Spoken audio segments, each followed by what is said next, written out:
I'm Scott Hanselman. This is another episode of Hansel Minutes in association with the ACM ByteCast. And today I have the honor of speaking with Kelly Shortridge. She's a Chief Product Officer at Fastly. How's it going? It's going very well. It's a beautiful spring day here in New York. It is a beautiful spring day. I've gotten some sunshine today and I feel a lot better. Good. Everything sucks, but it just sucks slightly less when it's sunny. That is true. And things are blooming. I can't complain. Yeah, absolutely. So you are the author of Security Chaos Engineering, Sustaining Resilience in Software and Systems. And I spent the weekend reading the book and trying to understand where the intersection of chaos engineering and security engineering is. Because I remember when Chaos Monkey was a thing, and I just got to imagine all the Netflix people running around pulling cables and the monkey was just messing up their stuff. And now I'm trying to understand the intersection of security engineering with chaos engineering. I wonder if you could help me understand that. Yes, I think it's better characterized by the umbrella of resilience engineering, if anything. I've actually had the rare and delectable pleasure of unplugging cables from Fastly's POPs. Of course, network continued working perfectly. It is a thrill, though, I will admit. Part of the title with the book is, with a little behind-the-scenes tea, is chaos engineering, especially at the time, was a big buzzword. Mm-hmm. The book is certainly more than just chaos engineering. That is one tool in kind of the resilience engineering toolkit. When we think about resilience, it's ultimately about how do you recover from failure of any kind and prepare for what's next. That what's next could be a threat, but equally it could be a business opportunity. It could be, massive traffic growth for good reasons, or it's a DDoS. So security really is a subset of the both surprises, stressors, opportunities, and threats in a very broad sense that we need to think about. This might be a dumb question. It could be a spicy question, but why call it security chaos engineering? Is it because those are fun words? Because resilience engineering wouldn't fly off the shelves? Because it seems very clear that resilience is really what we want, but it's just not a sexy term. I mean, I think this is a classic tension always when you're trying to publish a book or frankly a movie, you have to have some sort of catchy name. No, that's a great point. Chaos would be an awesome movie name, but resilience is it's more of an A24 movie.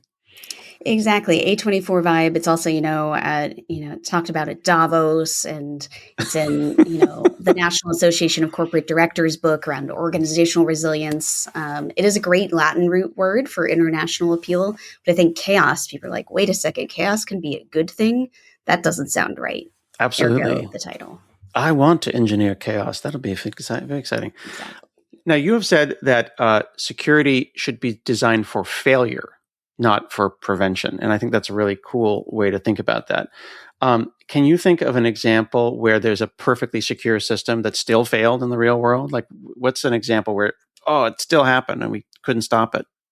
I mean, I feel like tons. First, no such thing as a perfectly secure system, right? I think there's so many esoteric failures out there. I think about the airline industry has learned many years ahead of software about the intricate nature of complex systems and all the failures that could go wrong. But the example I always think about is the fact that they designed, I forget which airplane it was, which model.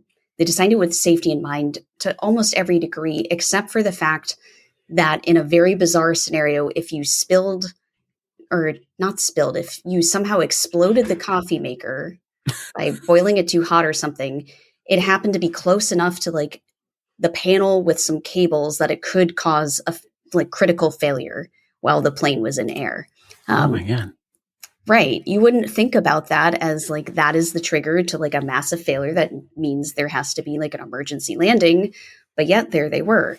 So I think looking at real world systems and all the just bizarre ways that they can fall apart. I remember back in the days with Twitter, there was Cyber Squirrel, where it talked about all the power plant failures caused by squirrels just doing things squirrels do, and how they were almost the more threatening, advanced, persistent threat because of the damage that they wrought. I think there's just so many examples of your best intentions. Reality is stranger than fiction. You're not going to be able to dream up every scenario that's possible. So you have to prepare for the idea of, okay, things will go wrong. How do we minimize impact and make sure we can evolve to meet the moment?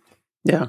I think it's so important also to remember that and maybe this is also a little spicy, it's on you to be responsible for your own resilience. And I remember in the early days of the cloud, when we were all trying to get 5 nines out of Azure and 5 nines out of AWS, it's like, okay, Azure went down. I'm going to call somebody and yell at them. And it's just, but how badly do you want your site to be up all the time? Do you want it badly enough that you're going to put it in both Azure and AWS? How much do you want a copy of, like, how do you make a plane that doesn't crash? Do you fly two planes next to each other? And then when one fails, like, you jump to the other plane? Like, it is ultimately on us, is it not? And we just need to decide how hard to squeeze. I think there is usually a trade-off, if you want to really simplify it, between cost and resilience. To your point, ultimately redundancy is multiple paths to get to the same goal. In practice, you need polyglot applications and systems. That's pretty expensive to pull off. I do think, though, that software has kind of a beautiful luxury we sometimes don't leverage. To your point about planes, sometimes you can run two instances of a service to offload capacity in a way you just can't do with physical systems. Same thing with simulating failures too. Again, I think that's a very responsible thing to do. A lot of complex systems wish they could. For instance, you can actually instantiate, a real kind of clone of the production system. You can't replicate a realistic clone of New York City to see, if there's a certain level of trash blocking sewer drains, like what level of flooding will cause deaths. You can't simulate that with any degree of ethics, but you can in the computer world, but we're not doing it.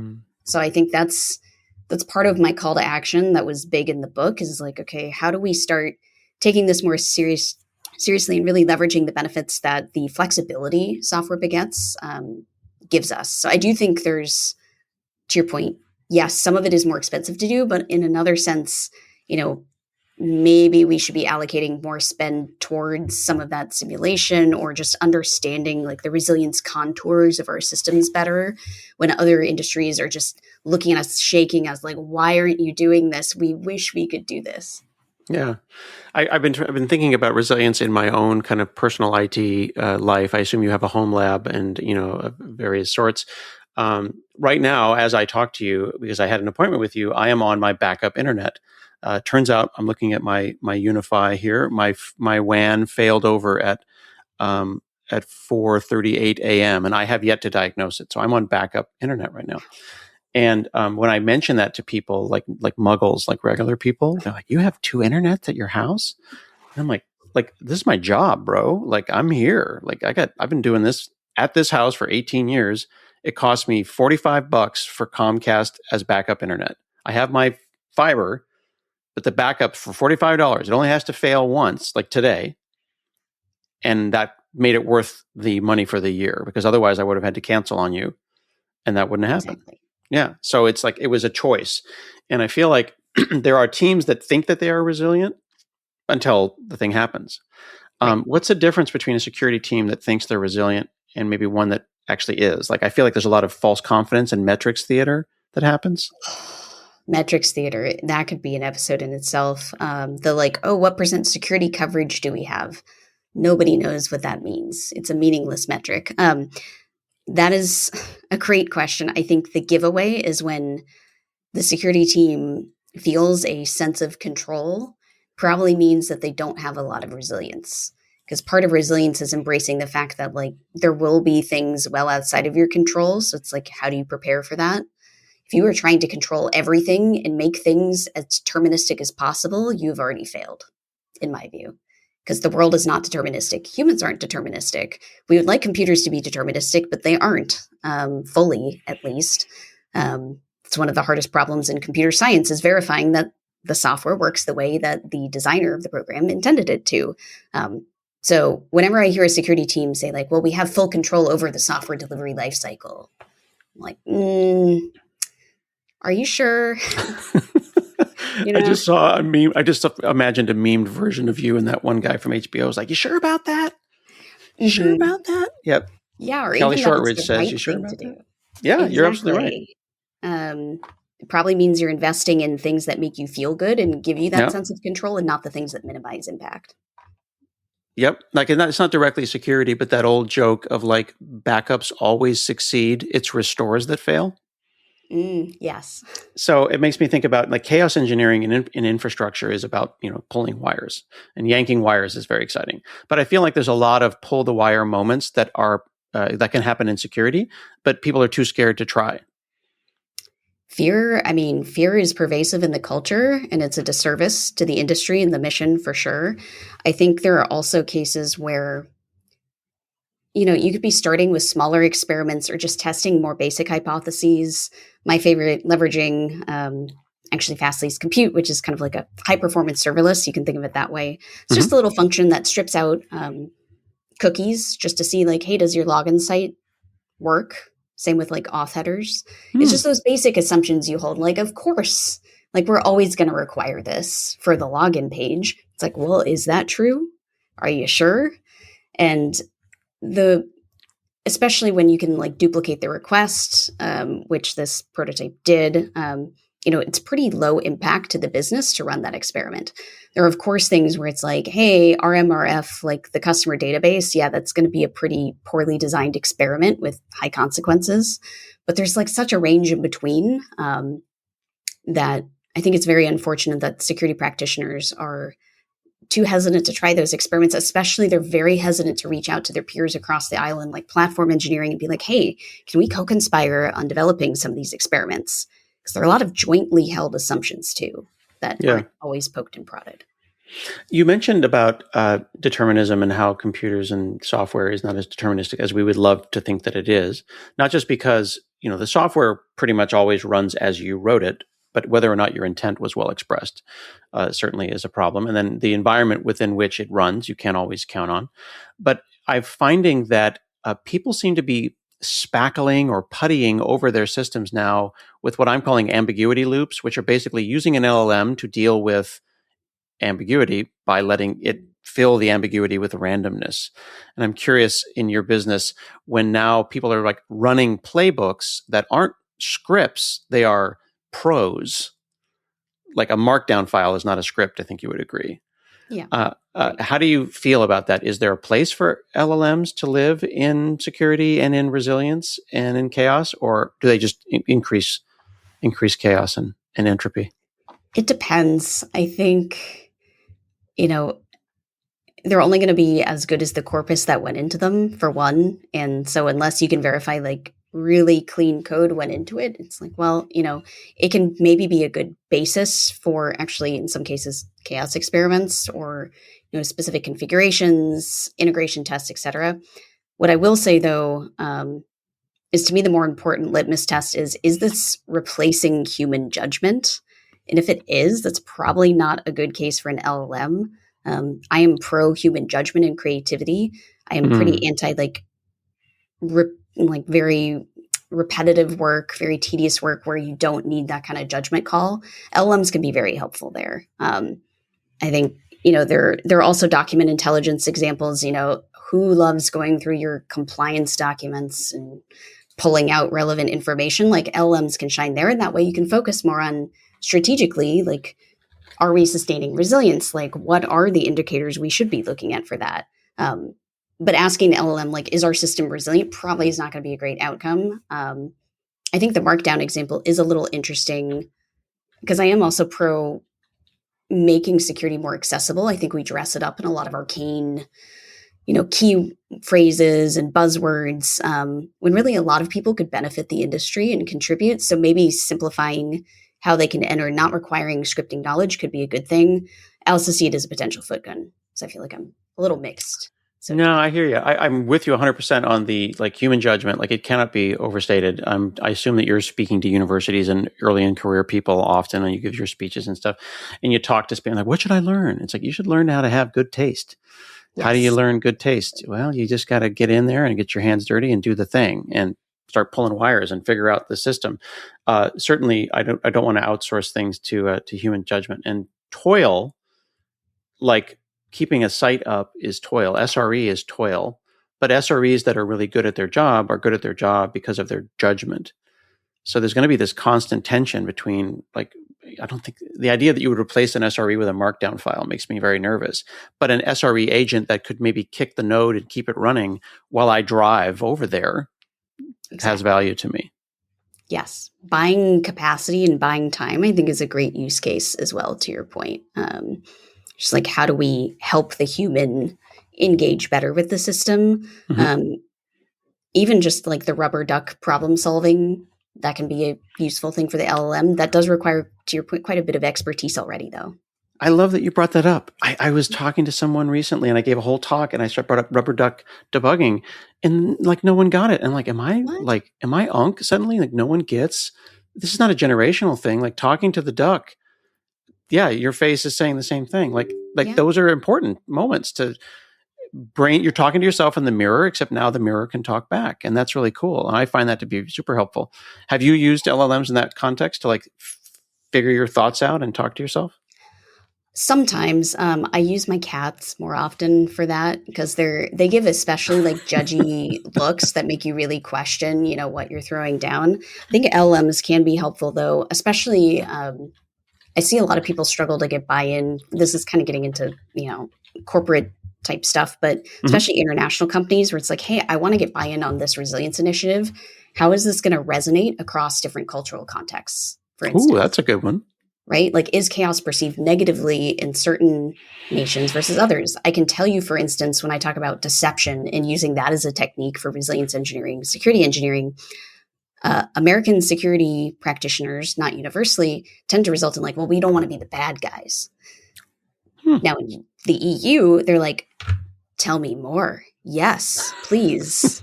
Like, we want the Sutter fudge here. So that's kind of fascinating, right? And I feel like that's an interesting like twist Mm-hmm. that I found really useful with LLMs. I like that. That I didn't think about that. Yeah, you're right. It does see broader than we do, and it can challenge your assumptions, especially if you tell it challenge my assumptions as opposed to telling you Exactly. that you're absolutely right. Yeah. You probably work with like big companies like banks and slower moving things, healthcare. They're a little more conservative. I'm curious, just is there an example where traditional compliance actively makes systems less secure, where they think that they're checking boxes, but they're actually hurting themselves? Yes, actually, a frequent co-conspirator of mine, Josiah Dykstra, wrote a paper, not with me. It's an excellent paper um, about that exact topic. I think specifically covers HIPAA and maybe one of the others that shows that it doesn't, being more compliant doesn't actually result in better security outcomes. I'm very much of the view, and I've tried to caution regulators as well, as like well-intentioned regulation in this space very quickly calcifies and ossifies. Like, it's what helped in year zero through maybe even year three may end up actually eroding resilience long term. Great example. I'll keep the person anonymous. Very innovative CISO. Had to explain, I think, over a few years to his auditors, like, actually, it's a great thing that we don't allow SSH access anymore because that's what attackers love. They love when you leave the door open like that. But on the little compliance checklist for the auditors, they're like, okay, but it says you're required to have SSH access. And he's like, okay, but the security outcome is now better. So that's where sometimes it can actually hold companies back, Mm. even big companies who do want to innovate, by basically tying them to their investments and their spend to just checking those boxes, which is a disservice to their overall mission. Yeah, I always want to assert assumptions. I feel like because I work at Microsoft in my day job that my ignorance is kind of my superpower because someone will throw me into a new situation and I'll see a checkbox like must include SSH. I'm like, but why? Like, and no one knows. Like, I don't know, 13 years ago, someone wrote that checklist and now it's a thing. And then investors see it and compliance people see it. And that checkbox is the thing that stands between you and some certificate or some badge. And that's a problem.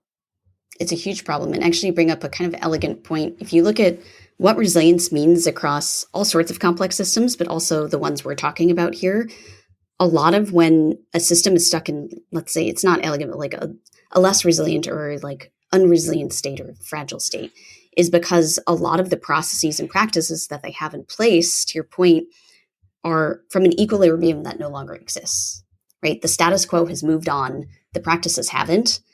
And so you're just continuing to erode resilience as you like stick to this old world and have not adapted to the new one in the new context. It's the same with, I always hear CISOs being like, well, once we patch the vulnerability or fix it, then like it's fine. It's like, well, if that actually resulted in an outage or a breach, it's not actually fine because you still haven't addressed the underlying impact. You've just patched over the one way attackers got in. They haven't adapted to that new paradigm and that new equilibrium, which is hard. It's updating your mental model of the system, which is not easy. And that's why it is so important to have people who will be like, well, why? Why is that? Just poke and prod. Often CISOs and security teams make dashboards because they want to roll things up, and the bigger the company, the bigger the dashboard, and then the CISO has to really they can't know the entire stack. The stack is now too deep. So what is an example of a misleading security metric or dashboard that might cause someone to make a mistake? They're relying on a dashboard, but it's maybe a misleading metric. So many metrics. Certainly that security coverage one, or risk coverage. Also the number of vulnerabilities discovered. I'm trying to remember who it was who talked about this, where actually when things started to get better, it meant that their application development teams were surfacing more security issues, which was a good thing. And it meant that there was more of that trust, mutual trust between teams, but it looked like it was getting worse. Yeah. See, that's a great example. That's the whole thing. Like, oh my God, all these bugs and all these security issues, that's just good stuff. All of that is low-hanging fruit, but like they'll assume that something bad has happened or something has changed, and they're going to then, correlation and causation are not the same. Exactly. I think, and also a lot of the security specific metrics don't tell the bigger picture. It includes, I think about, the poor platform engineering teams who are handed a list of 1,000 vulnerabilities. Turns out a lot of them are in components that aren't even exposed to the public internet. Should they prioritize those? Probably not. And meanwhile, actually there are multiple cases of this, so I'll keep them all anonymous, but it's surprising actually how often this happens. Security team will be on them, like fix all of these, even if they're not publicly exposed. And then the security team actually maintains, their creds into their, like whatever admin system or security system that has its hooks into everything is like in a text file on their desktop. It's like, well, what do you think is actually the bigger issue here in terms of what attackers could leverage? So there's a lot of that kind of attacker math, attacker calculus that isn't baked in as well. And I think there's also, even if we think about business context, the metrics that a lot of security teams track and even CISOs track aren't the ones that the board wants to understand or other executives need to understand either. Yeah. If I go to Fastly.com and I click on products, you've got all the network services and all the things that Fastly is known for. There's a whole section on security. And there's also, you have services and folks that you can hire, professional services and things like that. But how should I think about what security is my responsibility and what is the responsibility of the vendor for whom I am paying a lot of money to make things secure? I think it depends on the vendor. I think in the case of, let's say, like some sort of SaaS application, let's take it sales and marketing. So it's going to have some of your customer data, prospect data. It feels reasonable for the most part that like the encryption and things like that should be handled by the vendor for sure. There are cases I'll use like Fastly where we have the platform where you can basically write code, run code, etc. It's our responsibility, and we have done this, to layer in like memory safety by design. Same with like isolation models, ensuring like safe multi-tenancy. It's very much our responsibility. Making sure that like you don't write vulnerabilities into your own code. It's like, well, that's probably outside of our remit. Though that's where sometimes ProServe can come in. Things like, hey, you have spun up like a service on Fastly, and that connects to a database that you have wide open without any access control list. Not really our responsibility because we don't touch that component, right? There are ways that we can help with middleware that runs on our platform. I do think, though, there's a fundamental principle, though, in the conversation a lot of people miss, which is like you have to own your own dependencies. And so what you adopt, you do have to basically think about it like, well, we have to assume at some point something will go wrong with it, whether that's a security issue or not. And I do see a lot of the like hot potato game happening in that sphere. Yeah. That's exactly why I asked you that question, because I think that people pay a lot of money for a platform, a cloud platform, because they want, as they say, a throat to choke. So like, who gets yelled at, right? Get Kelly on the phone. I want to know what's going on over there. But then it's, of course, their thing. Then they are bringing in, unknown, unknown node packages from unknown provenance, and then they haven't thought about their entire secure supply chain. But at the same time, like I like your point about a sales and marketing CRM or something like that. Is it their job as an app to be in charge of like AI bot management or DDoS or even API security? Like that would be an example where a cloud platform could secure those endpoints and hide that. So I like the separation of concerns there. But I wonder if people who are putting together their own systems think about that. Like, we shouldn't be in charge of API security. Let Fastly secure our endpoints. And then they just have a nice, clean, bright line. Or is it always layered? And they would have to do that. Basically, you have two layers. I think it really depends on the company and their level of resourcing. There are some companies that culturally want to own where things are built more of their things, and so they'll leverage us more to be able to DIY. There's certainly others where it's like, well, let's just use what Fastly has, right? Especially when it comes to security, putting in whether it's our WAF or, like you said, the AI bot, kind of like insights we're able to surface, like have that in front of our services, apps, sites, whatever it is. It really depends on resourcing. There's also the element of, I'm going to say, in newer worlds where I have seen so many security leaders thrust into a conversation now where their CEO, their CMO, their board is like, hey, what AI bots are actually trying to scrape our stuff so we can monetize it? The CISO is like, I've never had to think about this before. Trying to DIY that is pretty hard, and hiring that expertise is some of the most expensive expertise out there right now. Yeah. Using a tool probably makes sense in that case. Yeah, I think that's a great point. I mean, this is the thing. What do we do here at the company? We do insurance. Okay, then why are we doing AI bot management? Right. Like that's not our job, Exactly. So I always think about the business, and I think sometimes when we are talking about all the things that we've been talking about on this show, we don't talk about like, why did we actually make this software? We made it to solve X business problem. Therefore, what responsibility is mine, and what can be outsourced by someone who actually knows like what they're doing, whether it be Fastly or Azure or AWS. Let somebody who actually cares about that do that while I focus on the business problem, because I don't want to do. Honestly, I don't want to do the stuff Fastly does. That's why Fastly is good at it. You know what I mean? Yes, and it's laying out your own POP infrastructure, especially in this day and age of RAM prices being what they are. Especially if you were a small business, it's quite unlikely that you're going to be able to do that. Nor should you, because to your point, it's not your core business. I was thinking when you were talking about the example of the duplicate or secondary internet, part of that is because your essentially critical function hosting this podcast is to make sure you can record it. However, if you were to build your own microphone, I'd be a little bit like, is that actually like your core value add here? No, so it's that's a good example. Right? It's just understanding like what matters and what makes you unique as a business, for sure. Yeah, absolutely. This is totally random and off topic, but we had a phishing thing happen at work yesterday where they send us phishing emails, but it's from the red team. And I was so proud of myself. I was just like, I don't think that's real. And I was like, report phishing. And then it was like, congratulations.